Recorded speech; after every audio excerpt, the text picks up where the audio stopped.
We'll start at 12:04.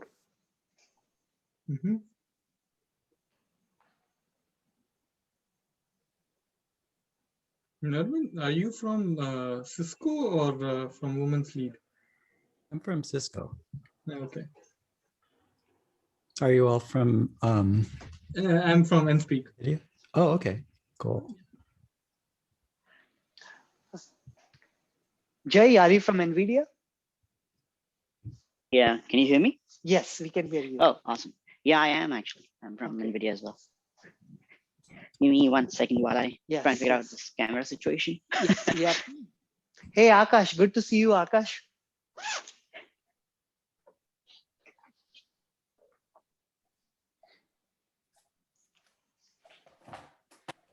Hello, Jay.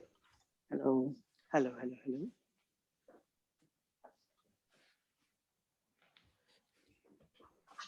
Hi, Chimak. Chimak, you have a speech coming up in 2 weeks, Chimak. Okay. Okay. Thank you. Just wanted to keep you posted, okay? Okay. First name is fine. First name, guys. Don't Okay, need Chi, to call Chi. my last name. Okay, okay, Chi, okay. I'm changing my last name too. Okay. Take out the last name. That's good. Kushbu, we can start. Hello, hello, hello. Hello, everyone. Welcome to one of the Women Lead Toastmasters workshop, Improve Your Zoom Presence. Today we have Abhijeet. Who is Abhijeet? Abhijeet has been a Toastmaster for 3 years. During these 3 years, he enjoyed 3 things most: connection, collaboration, and service. How is he serving? He co-founded 3 clubs. Out of these 3 clubs, 2 are already president distinguished. He has been an area director, club coach, club sponsor, club mentor, and mentored many individuals. He has been presenting online since the pandemic, and now it's been over 150 times. He learned many things about Zoom and virtual presence over this period of time. He's going to share all about this today with us. So please help me welcome Abhijeet Joshi. Over to you, Abhijeet. Thank you so much, Kushbu. Let me share my desktop with you.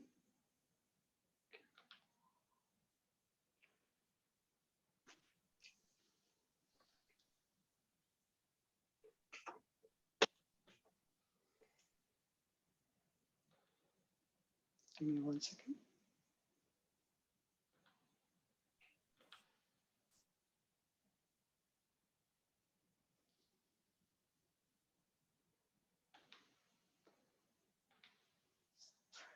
Perfect.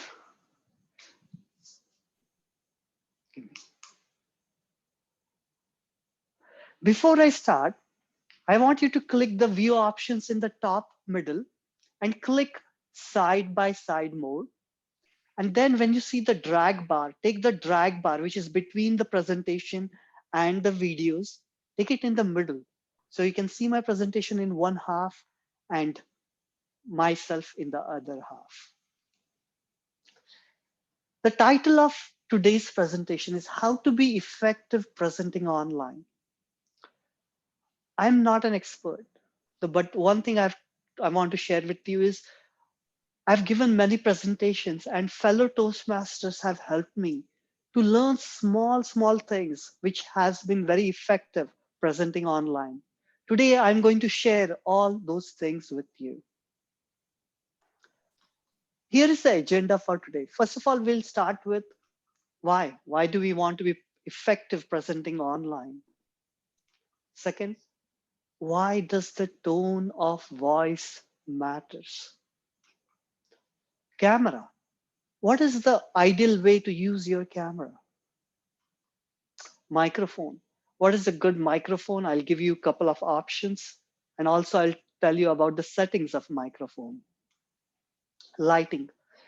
Lighting, sometimes we don't give so much value, but lighting is one of the most important things. Stage usage. I have another fellow presenter with me. His name is Ravi. He's going to talk about stage presence and how to do a role play on the camera, because this is very important. How we have a lot of space actually, but how we can use it. There are 4 corners. I'll tell you we'll go more in details into that, but he will tell you how to effectively use the stage and also how to use the stage while doing the role play. We'll also talk about the pitfalls to avoid while being on camera, and finally questions. This is going to be an interactive session, but ask me any questions at any moment of time. My first question to you is, why do you want to be effective presenting online? Anyone? Jay, Narvin, Shardul? So people Important to take it get. seriously. Go ahead. Go ahead, Jay. Okay. Well, I think it's important to get the point across irrespective of what the medium is. Yes, yes. We want to connect with the audience. Narvin? So people take you seriously. Yes, yes. Very true. You know, there are some etiquettes we need to follow when we are on camera so that the audience can take us seriously. I'm going to share a lot of things, but here are the three main things I want you to remember. The three main takeaways are, number one, your tone of voice matters. I will talk more about how to project your tone and how to use that energy to wake the audience up. The second most important thing is eye contact. If I give the presentation talking to you like that, you will get lost. You will just leave the meeting, you know. And I've seen many people when they are giving a talk, they are sometimes looking at somewhere else and giving the talk. It's very disconnecting for the audience. And the third most important thing is lighting, because we want people to see our facial expressions and our gestures clearly. I've divided my presentation into two levels. Level one is when we are just sitting down and presenting, and level two is when we are standing up and presenting. Tone of voice. Why does tone is important? Here is the reason why the tone is important. Tone is 38% of the communication. Words are merely 7%. So tone matters. I've seen many of my fellow Toastmasters like Dennis Dawson, Solarzar, Jane Caney. Whenever they get on the stage, they wake me up. Their voice is projected. Their tone is energized. That really The tone is creates, very important. Yeah. Online meeting. I agree. Tone is very important. And if you have that energetic tone and projected voice, it wakes the audience up. Abhijit Joshi. Yes. Hello. The tone is very important. And you can also play with your tone. You can play with your pace of the tone. If you go fast, and then if you slow down to tell the audience that you're talking about something important, that makes the difference. And pauses. Pauses, you can play with it. Pauses can help you to make your point or make the audience ready to receive your point.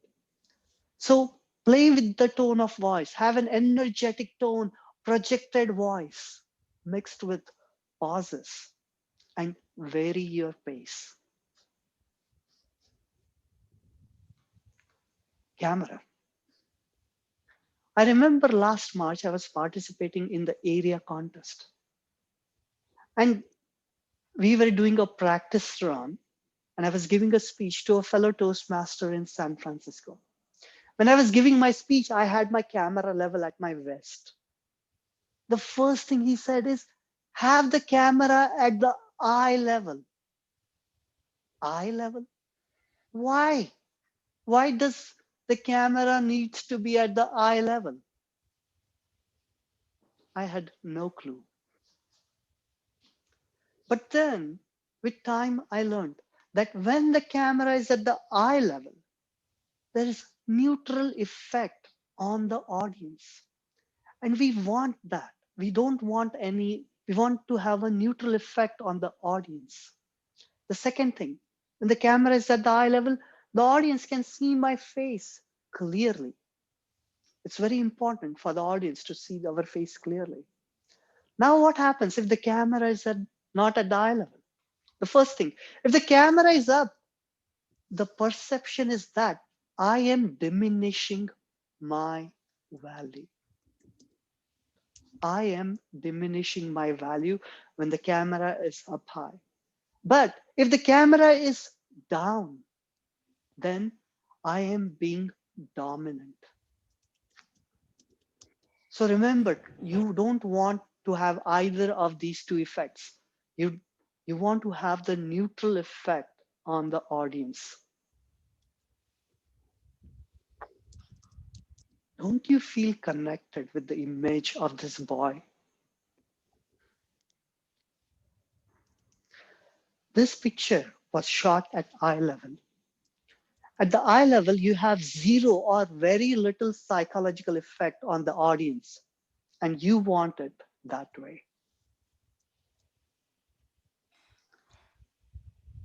Most of us mostly use our laptops during our presentation. And when I'm using my laptop on my dining table, my laptop stays way below my eye level. What I do is I take 3-4 books and put it under my laptop.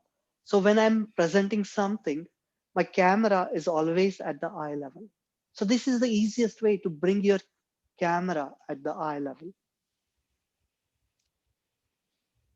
Any questions so far?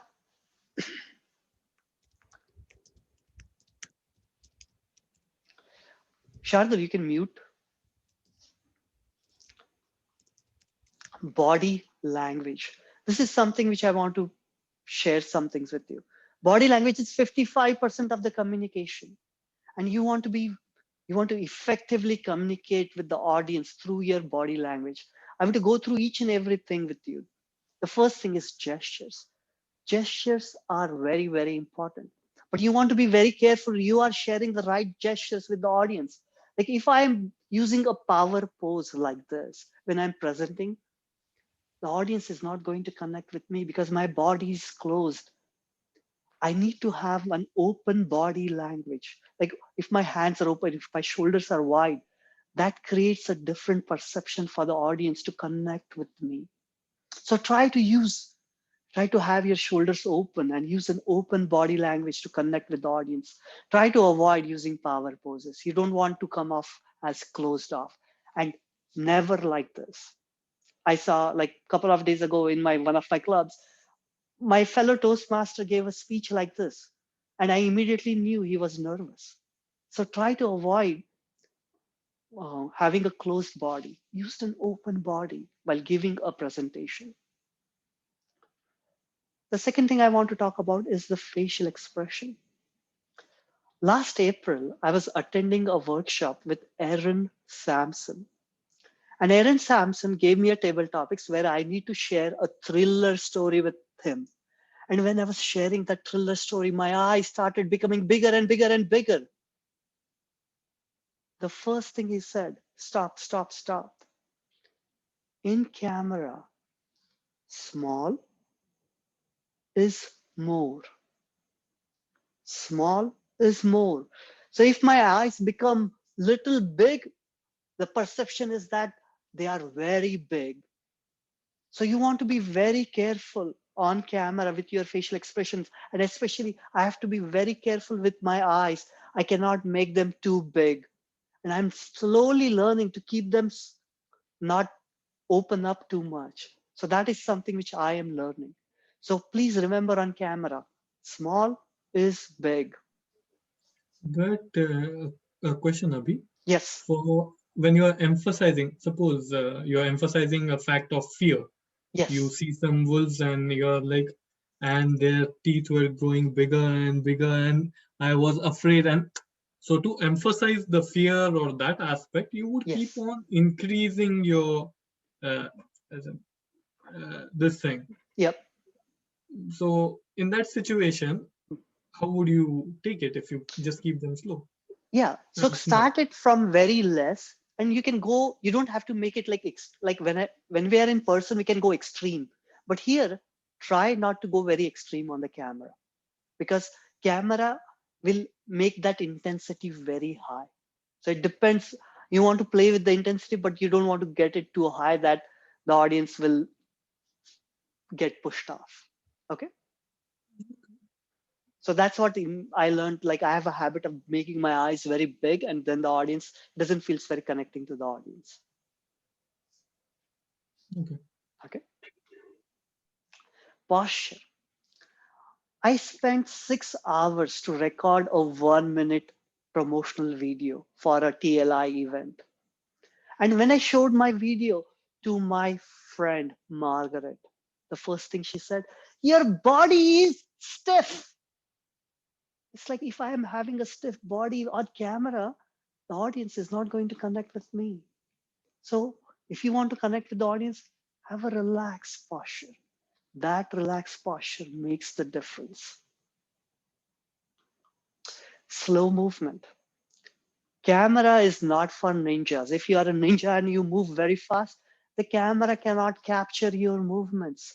So please, on camera, I'm learning is to be very deliberate and slow in my movement so that the audience can see what exactly I am trying to do.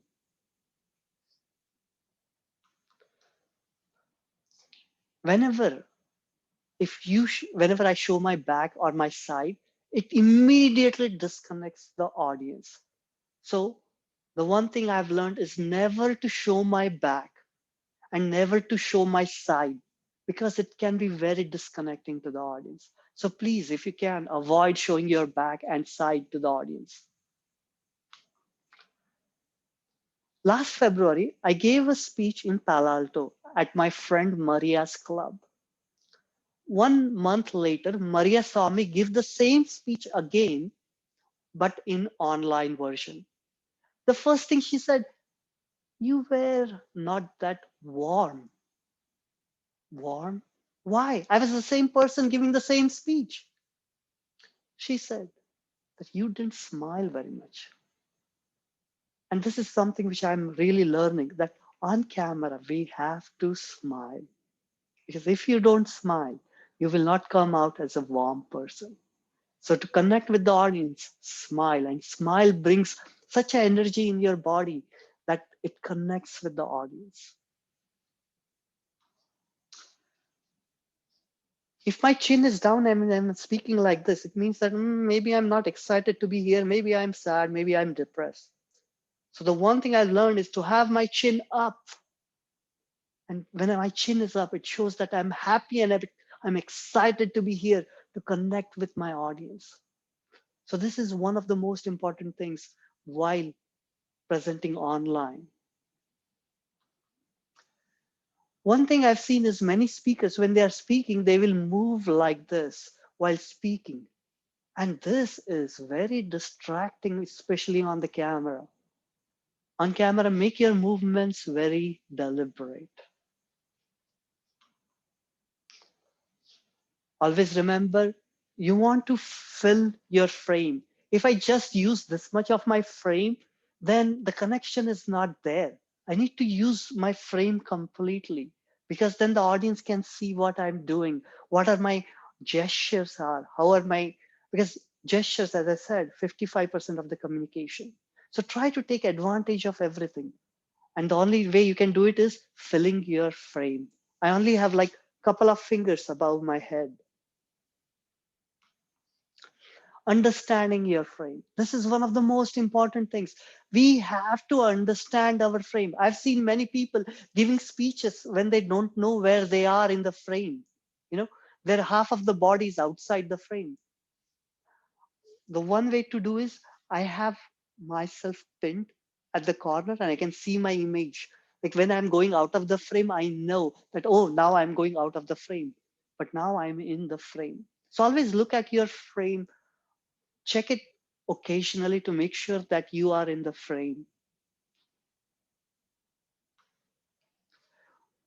I'll give you an example. I gave 2 speeches at 2 different advanced clubs. And the both evaluators pointed out the same thing. I had beautiful artwork at the back. And they said, your artwork was very distracting.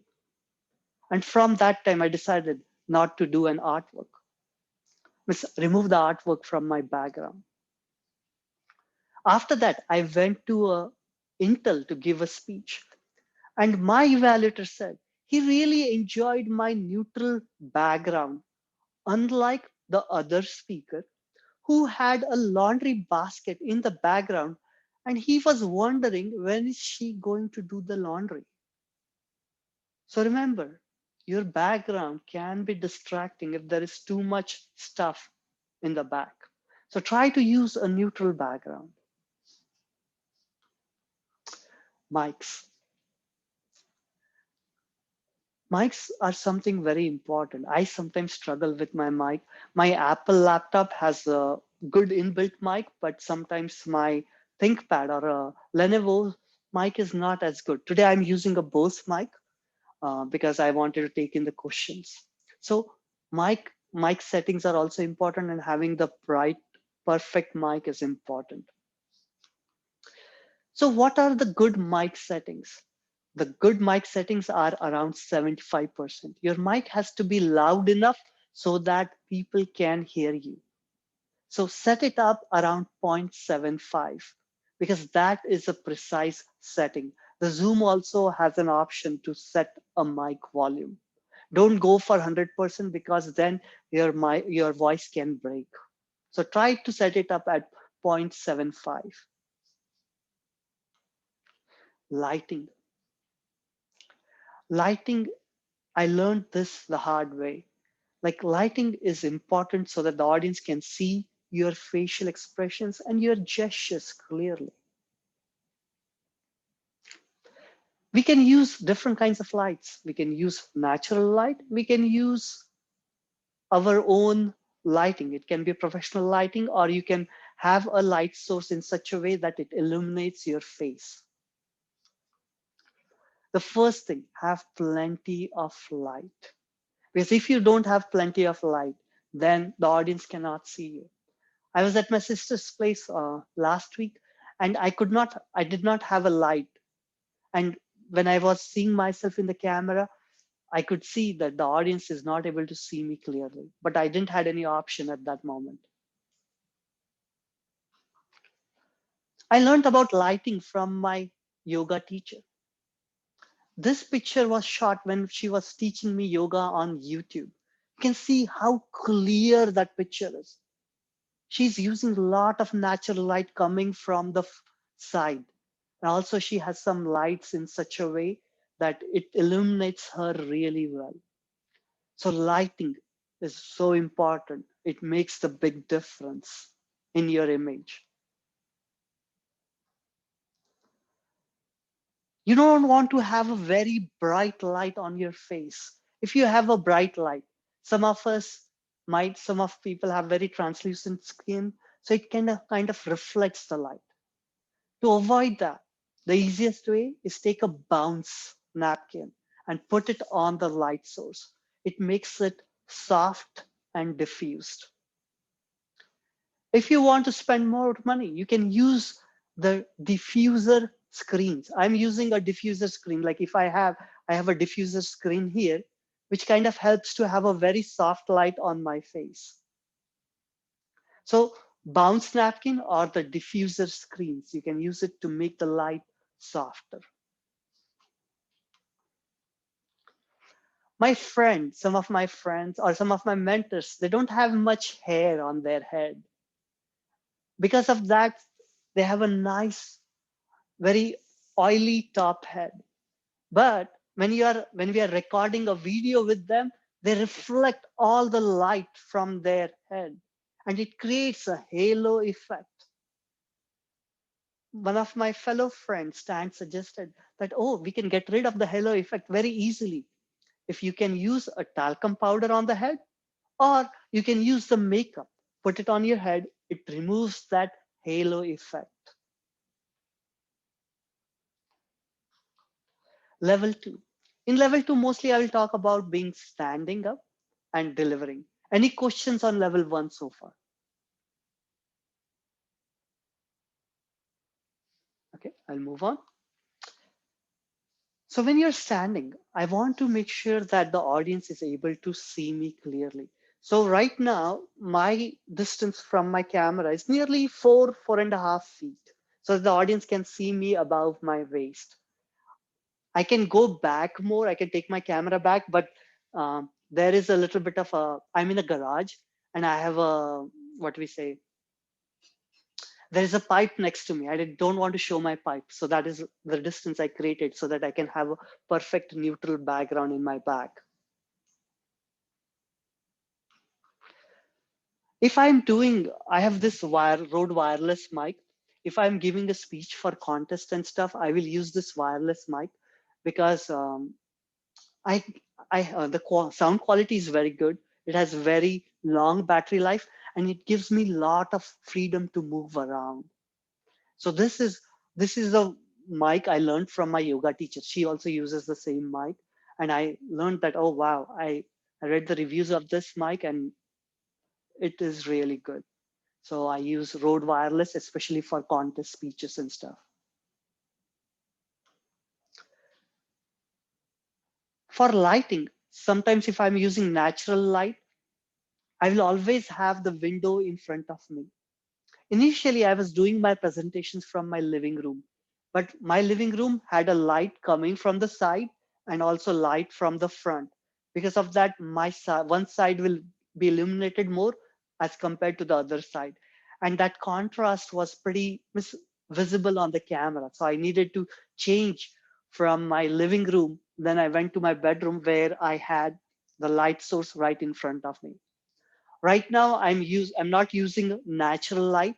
I have some natural light coming from my side, but I've blocked it because I'm going to use professional lighting. I'll talk more about that.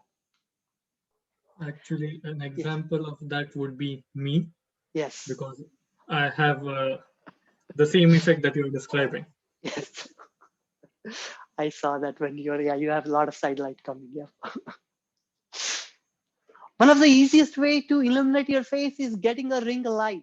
And this ring light is very cheap, available on Amazon for 20-25 bucks. I also have the link. When I share this presentation, you will get the link about this. But if you want to take your skills to the next level about lighting, myself, Rene, Ravi, Cedric, Shobha, also Declan, we all use this 3-point professional lighting. These lightings really help us, especially in the nighttime, to illuminate our facial expressions very easily to the audience. There are total 3 lights. You have a key light, which is closer to us. It mostly takes care of all the shadows. But then you also have a fill light.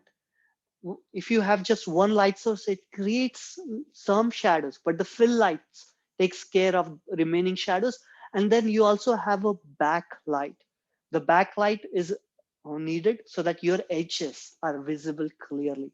Mostly I don't use my backlight because I have a very strong reflecting back surface or very wide surface. That makes it easy.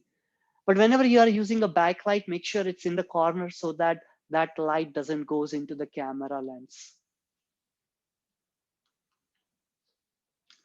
Here is the placement of the different lights. The key light comes between 3 to 4 p.m. and it's very closer to you. The fill light actually is at 8 p.m. and it's away from you. This is the placement of the light is very important. This is what I got from Amazon. We got it for like 55, 56 bucks, and we recently are buying this for our club also, so that whenever we are recording the speeches, everyone, we can make sure the speaker is illuminated on the YouTube channel.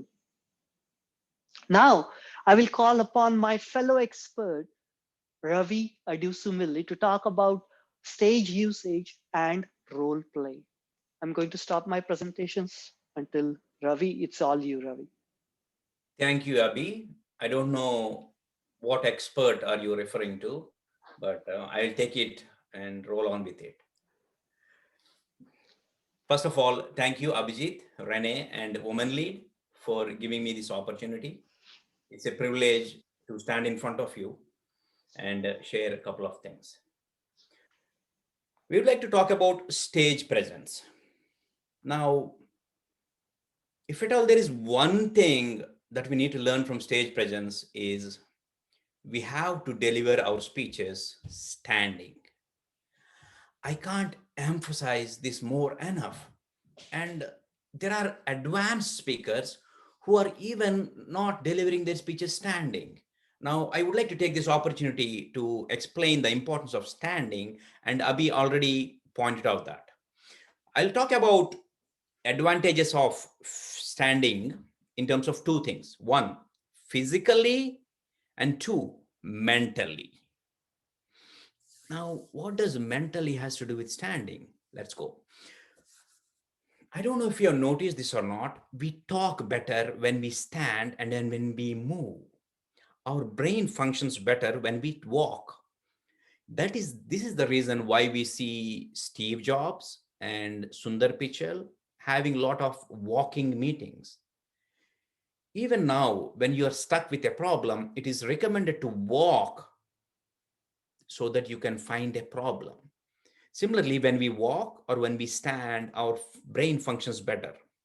And the second advantage is you don't fall asleep when giving your speech. The second one that I wanted to say is the physical experience. The thing is, look at me, right? When I'm standing, I use my entire belly. Belly has air, and air is needed to talk. If I'm standing, I can use my voice variety in terms of depth, volume. But when we are sitting, all these advantages are not seen. So no matter where we speak, please stand and speak to have a better delivery. The second one that I want to talk about is stage. There is a slight difference between how we perceive stage in a live audience versus camera. Think about this.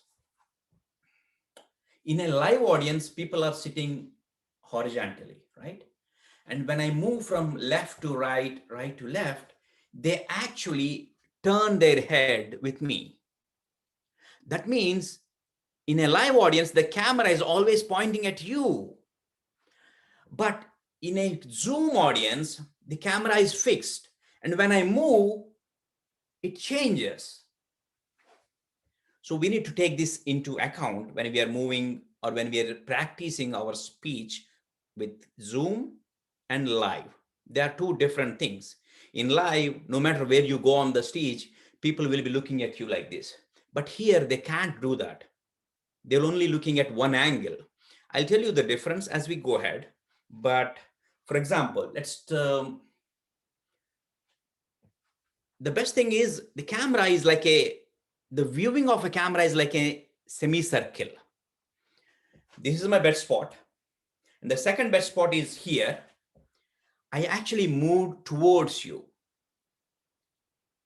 Now let me see this, okay? This is good. I moved here. This is not so good. This is bad. I moved away from the camera. I try to mark my floor in a semicircle. And these are my spots. Location 1, location 2, which I moved forward, but I'm still looking at the camera and I did not lose the connection with the audience. And position 3. These are the easy things that we can do. Now, the importance of using the stage, okay? Second, we looked at how Zoom versus reality are different. And I showed you how the camera angle is an arch and how we need to move in an arch when giving some presentations. Now, the third technique is anchoring. The easiest thing is, if I want to talk about 3 things, it's a good idea to say point number 1, point number 2, and point number 3. This is the most easiest thing, okay? Now, advanced. If you see, the frame has, many things: horizontal movement, depth movement, up and down movement, and angle. I'm not suggesting you to use all of them, but I'm suggesting you to incorporate all of them appropriately into your script based on what you talk. You can't say, okay, somebody has asked me to use all 6, so I'm going to use all 6 irrespective of my script. No, everything has to fit in to our story. For example, when I'm talking about something important or serious, I like to be closer to the camera. When I want to talk about something about scared, frightened, or funny, I go back. So based on the emotion, you can decide your stage level. And these horizontal movements, these depth movements have at least 3 spots. The full close-up. This is the regular delivery. And this is where I act if I wanted to do something outrageous or show my hands in depth. These are the three positions that I use. And sometimes I use top and bottom. And my friends like it a lot when I do that, but it has to be appropriate for your script. You can't simply change it. These are the things so we talked about horizontal movement, up down movement, and depth movement. Now, what we should not do on a stage. First of all, we can't randomly move. As Abhijeet was pointing out, every movement should be deliberate. And our body language is actually controlled by our limbic system. So it's tough to make it deliberate, but that is how great speakers become, right? That's when we get more number of points. The deliberate thing. The point I'm trying to make is not to move randomly onto the stage. I have seen this guy just walking like this and delivering it. Now, it might be easy for him to walk and deliver, but for the audience, it's not good. Every movement has to be deliberate, like a script. And one of the techniques that I use is I divide my script and say, this will be front stage, back stage, middle stage. In the script itself, I write it down where I'm going to deliver which part of the stage, which part of the script, that is stage presence. Now, one advanced technique is that I love to do is, I love to draw shapes on the stage with my feet when I'm talking about something, I love to see, okay, I'm making a T, I'm making an S with this speech. So those are advanced techniques. They're fun. These are the things that I wanted to talk about stage presence. Any questions on this? And one thing I wanted to reiterate is communication is not a science. That means every question has multiple answers and all the answers could be contradicting to one of them. We need to take the technique based on our situation. Ravi, I had a question in one of the deliveries. So one of the things that you mentioned is coming closer to emphasize a point. Now, while doing so, at instances, our face might get cropped up since we assign a particular distance to it. And is it really, okay, I'm just trying to gauge the distance that you can come close to emphasize the point. Now, since I'm sitting, I anyways can't get too close.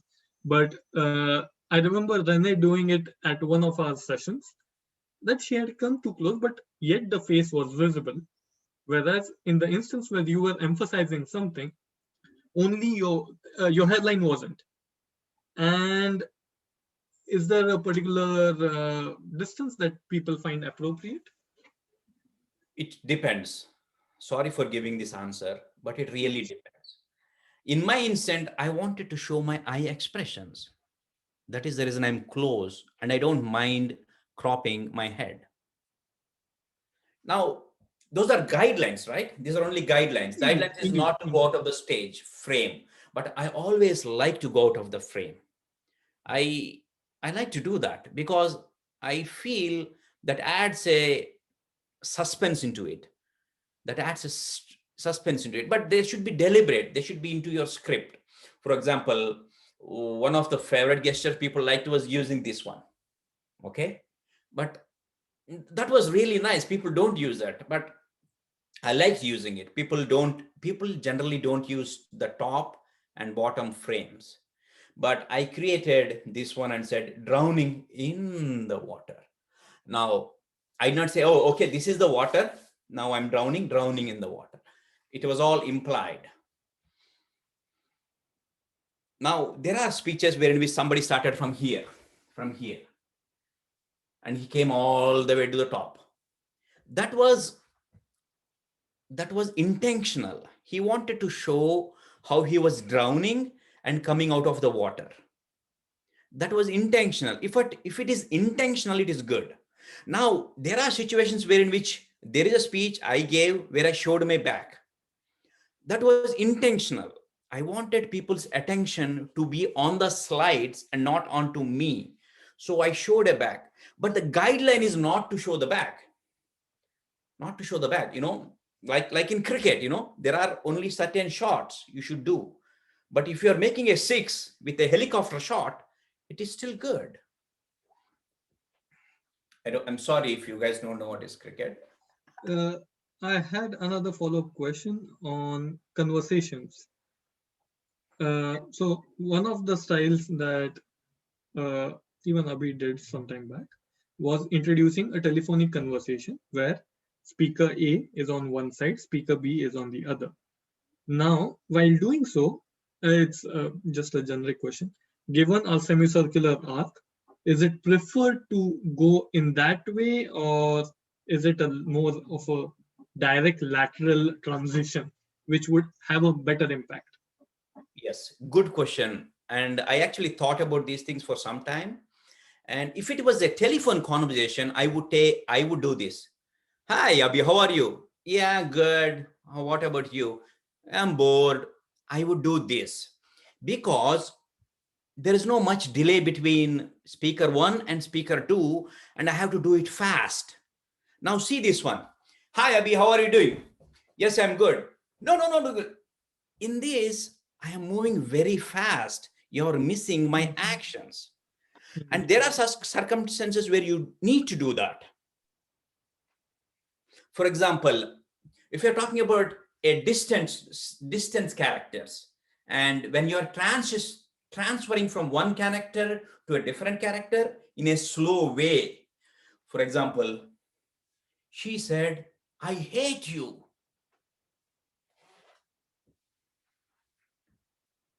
I never thought about it.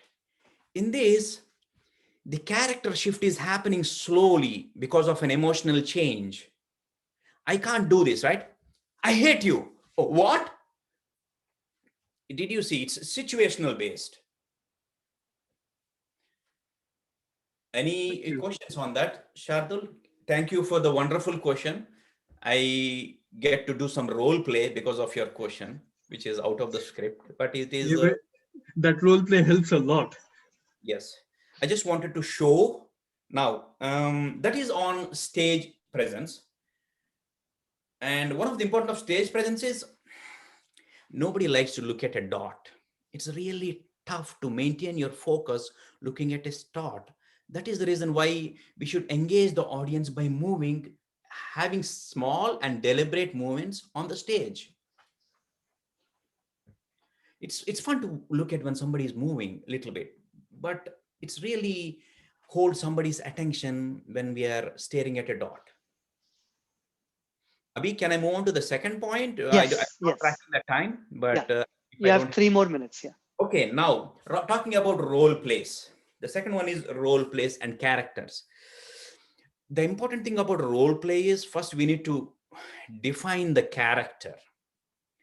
If there are 3 characters in our script, we need at least mentally know what is the age of the character, what is the body type, and is it male or female. At least we need to know that because we can show those characters in our action on the stage. For example, when I'm talking about a body type of huge, the voice could be bigger. Or I was talking about this big guy. Just by looking at the voice, you can imagine the shape. And anger voice have more filler words. I'm sorry, Mama, I don't know what it is. You can just imagine by this, the age is like below 15, around 15 years old. At least you don't need to write in the script, but we should know the characters. Okay. Now that's the one of the character. Now On a real stage, I used to talk like this. Yeah, that is good. How are you doing? Yeah, not good. But here it comes to the first angle, which is we only have an arch in front of us, right? We have an arch. The camera is only an arch, but I am moving in horizontal motions. The better way is this. Hi, how are you doing? Yes, I am good, but I did not understand the question. In the role play, we need to couple of things. Okay, first we need to fix the location of the character. For me, I fix my character at edge of the screen, one character, and the second character will be on the edge of the other screen, and my audience will be on the camera. So there are three characters, and I take a tape and mark them initially. Now I don't need to mark them because I am used to it, but initially it's a better thing to mark them.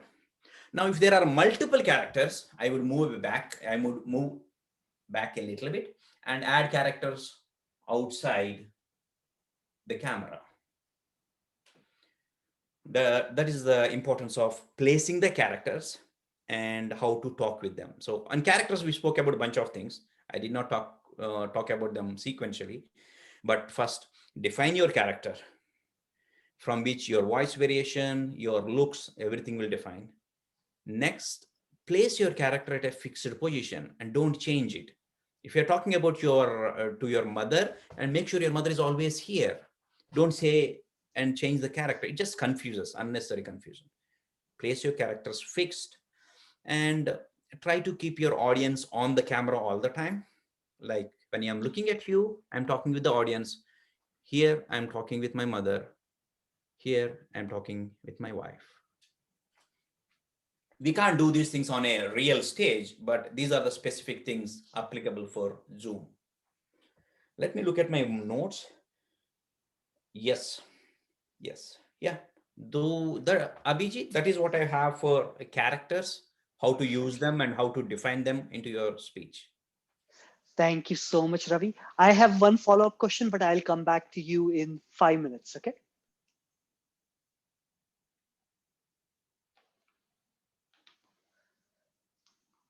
So I'm going to talk about some of the pitfalls to avoid. The first one, moving while camera is on. If you are moving and your camera is on, it is very distracting. So please turn off your camera and then move. Makes it easy for the audience. Some of the people have their cameras, especially on Dell, they are below. And when they're typing, their fingers go like this. It is really distracting to the audience. So if you can, please avoid that. Mobile phones have a smaller frame. To make the frame bigger, if you have your phone like this, but if you make it in this way, the frame will become bigger. So try to use a bigger frame rather than the smaller frame. Be careful with the virtual backgrounds. If you don't have a green screen, your body parts may disappear. I'll give you an example. I was evaluating this lady in Autodesk. She was giving a speech. She had created the most wonderful red color background. It was so beautiful. But when she was giving a speech and I was her evaluator, I made her big screen. And during her speech, she was touching her hair. And my thoughts started going, her hair felt like a wig. And I got lost in those thoughts rather than being focused on her speech. So try to be careful with your virtual background. Remember, if you are not muted, the keyboard creates a lot of noise. Be courteous to your fellow audience. If someone is giving a speech, don't use the chat because chat flashes while giving a speech, and it can be very distracting to the speaker. I've seen this many times. We work in a tech company and we have 2 or 3 monitors. But whenever we are in a situation like this, please look at the place where the camera is. Don't look at on your screen, which does not have a camera. It's very distracting to the audience. I've seen this many times, and I've also been in many like when I was at my sister's place, I used to look like this. I was backlit because there was a window at the back. So try to avoid being backlit, because if you are backlit, your facial expressions are not visible to the audience. So here are my 3 main takeaways. Use your tone wisely, project it, have an energetic voice, makes the difference. It wakes up the audience. Your eye contact creates a connection with the audience. So maintain the eye contact with the camera lens. And finally, have plenty of light so that your facial expressions and your gestures are completely visible to the audience. Questions. Now we will take questions.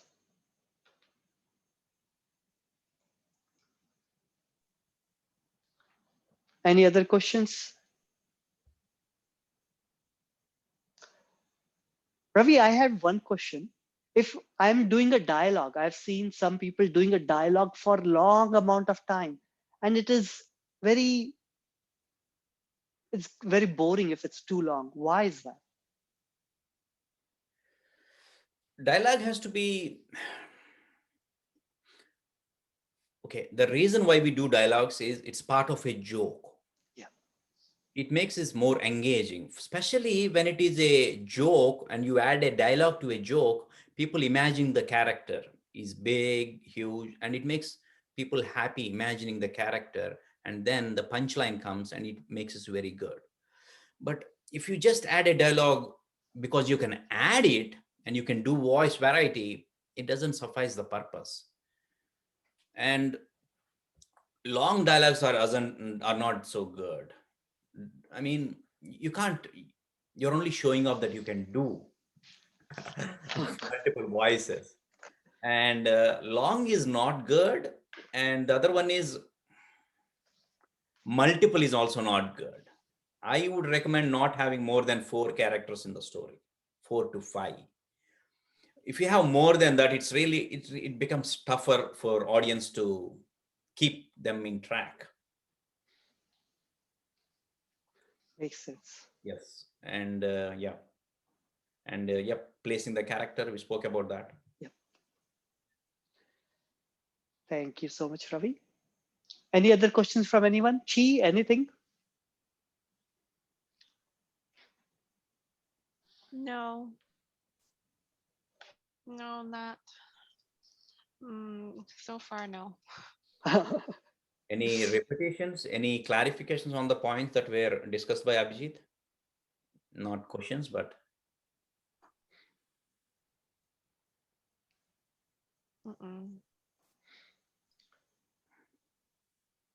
Narvin, you have a very good setup, right? You have a nice professional camera. I'm using a Logitech now. I'm no longer using my my DSLR. Okay, okay. Yeah, but does it look clear to you? Or yes, because I can control the settings. I can control the sharpness and the brightness and contrast. Okay, that's good. I'm also using a microphone. I'm using Audio Technica. Okay, okay, yep. So I sound like a radio DJ if I wanted to. That is good. Perfect. Thank you so much, everyone. If you don't have any questions, we are going to give it back to Khushbu. Khushbu, it's all you. Thank you so much, Abhijeet and Ravi, for sharing the great ideas, thoughts, and your experiences with us. In fact, with this thought, I think, Abhijeet, we should plan, and I think Renee is also there. So Renee and Abhijeet, I think we can plan one workshop alone with Ravi about the stage and the role plays. Just a thought, Ravi, whenever you are ready. We are always ready. And since we don't have any more questions from anyone, I think we are ready to officially adjourn the meeting. See you in the next workshop. Thank you.